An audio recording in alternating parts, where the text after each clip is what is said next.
कार्तिक मास कथा अध्याय 13। विष्णु जी द्वारा जलंधरपुर में निवास। दैत्यों के तीक्ष्ण प्रहारों से व्याकुल देवता इधर उधर भागने लगे। तब इंद्र आदि को इस प्रकार भयभीत देखकर गरुड़ पर चढ़े भगवान युद्ध में आगे बढ़े। उन्होंने अपना सारंग नामक धनुष उठाकर बड़े जोर से टंकार किया। त्रिलोक गूंज उठा। पल मात्र में ही भगवान विष्णु ने हजारों दैत्यों के सिर काट गिराए। यह देखकर जलंधर के क्रोध की सीमा न रही। फिर तो भगवान विष्णु और जलंधर का महान संग्राम हुआ। बाणों से आकाश भर गया। लोग आश्चर्य करने लगे। भगवान विष्णु ने अपने बाणों के वेग से उस दैत्य की ध्वजा, क्षेत्र और धनुष बाण काट डाले तथा एक बाण से उसकी छाती में प्रहार किया। इससे व्यथित हो उसने अपनी प्रचंड गदा उठाकर गरुड़ के मस्तक पर दे मारी। गरुड़ पृथ्वी पर गिर पड़े। साथ ही क्रोध से उस दैत्य ने अपने होंठ काटे और भगवान विष्णु की छाती में भी तीक्ष्ण बाण मारा। इसके उत्तर में भगवान विष्णु ने उसकी गदा काट दी और अपने सारंग धनुष पर बाण चढ़ाकर उसको बींधना आरंभ किया। जलंधर भी उन पर अपने पैने बाण बरसाने लगा। उस समय जलंधर ने भगवान को कई पैने बाण मारकर वैष्णव धनुष को काट दिया। धनुष कट जाने पर भगवान ने गदा ग्रहण कर ली और शीघ्र ही जलंधर को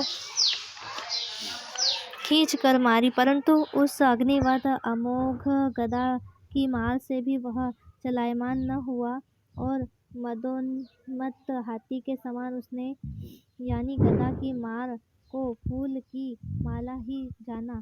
साथ ही उस क्रुद्ध दुर्मद ने अत्यंत ही क्रोधित होकर अग्निमुख त्रिशूल उठाकर भगवान विष्णु पर छोड़ दिया। भगवान ने शिव जी के चरणों को मस्तक कर नंदक नामक त्रिशूल से उसके त्रिशूल को छेद दिया। जलंधर ने झपट कर भगवान की छाती में एक मुष्टिका मारी। उसके उत्तर में भगवान विष्णु ने भी उसकी छाती पर अपनी मुष्टिका का प्रहार किया। फिर दोनों घुटने टेक कर बाहों और मुष्टिकाओं से बाहुयुद्ध करने लगे। कितनी ही देर तक भगवान उसके साथ युद्ध करते रहे। जब वह कुछ श्रमित हो गए, वह सर्वश्रेष्ठ मायावी भगवान उस दैत्य से मेघवाणी में बोले, हे रणमुर्दन दैत्य श्रेष्ठ, धन्य है जो इस महायुद्ध में इतने बड़े बड़े आयुधों से भी तुम भयभीत न हुआ। तेरे इस युद्ध से मैं बड़ा खुश हूँ। तू जो चाहे वह मांग, मैं अदेय वस्तु भी आज तुझे दे दूंगा।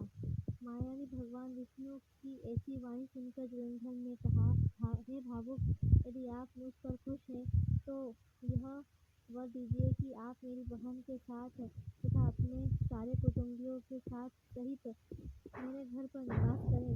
नारद जी कहते हैं, उसके ऐसे वचन सुनकर भगवान को खेद तो हुआ, किंतु उसी क्षण नव उन देवेश ने तथास्तु कह दिया। अब भगवान विष्णु सब देवताओं के साथ जलंधरपुर में जाकर निवास करने लगे। जलंधर अपनी बहन लक्ष्मी और देवताओं सहित भगवान को वहां पाकर बड़ा प्रसन्न हुआ। फिर तो देवताओं के पास जो रत्न आदि थे, उनके स्थानों पर दैत्यों को स्थापित करके जलंधर अब पृथ्वी पर आया।